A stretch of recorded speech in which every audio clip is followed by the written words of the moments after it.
লাশের মিছিলে সরকারের ম্যাঙ্গো জুস, ব্যাপারটা খুবই মর্মাহত এবং দুঃখজনক।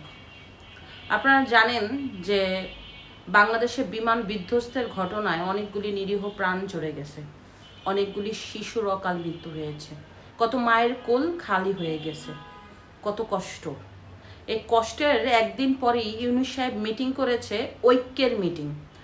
এই ঐক্যের মিটিংয়ে যে দলগুলি গিয়েছে, দলের মধ্যে ন্যূনতম শোকের বার্তা দেখলাম না। কিছু কিছু মানুষের মধ্যে ফুটে উঠলেও ডক্টর ইউনূস একজন রাষ্ট্রের প্রধান হিসাবে সে যেভাবে ভেটকি দিচ্ছিল, এই ভেটকি দেখে আমরা অবাক হয়ে গেছি। এটা কি তার মুখে মানায়?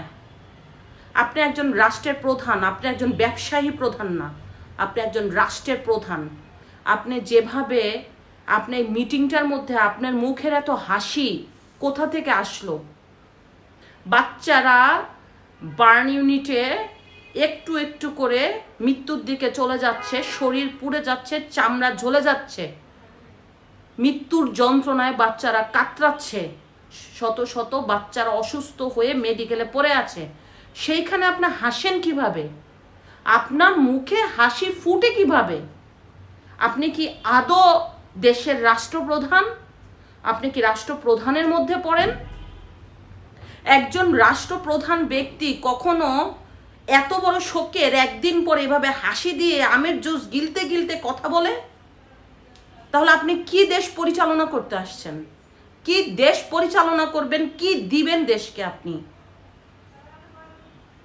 আপনি যা শুরু করেছেন তা কি কাম্য? আপনি যা শুরু করেছেন একবার চিন্তা করেন তো, কে ঠিক কিনা?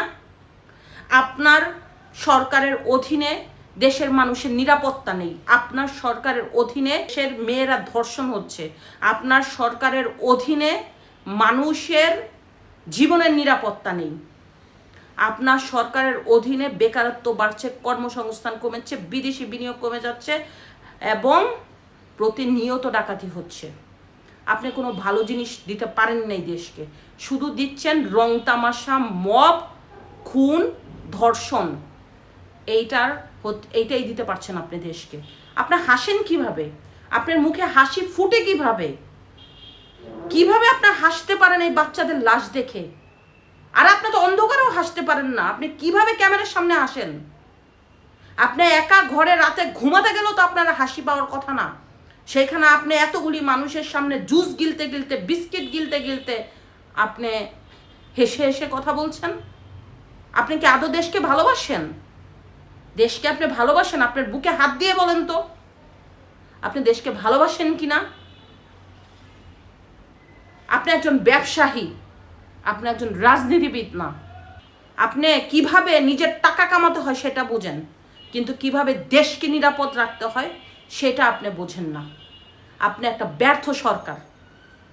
আপনি একটা ব্যর্থ সরকার হিসাবে এই 11 মাসে নিজেকে উপস্থাপন করছেন। আপনি জিরো, সম্পূর্ণ জিরো মানের সরকার। আপনার মতো এত তুচ্ছ, এত ব্যর্থ, এত জঘন্য সরকার এর আগে কখনো দেখা যায়নি।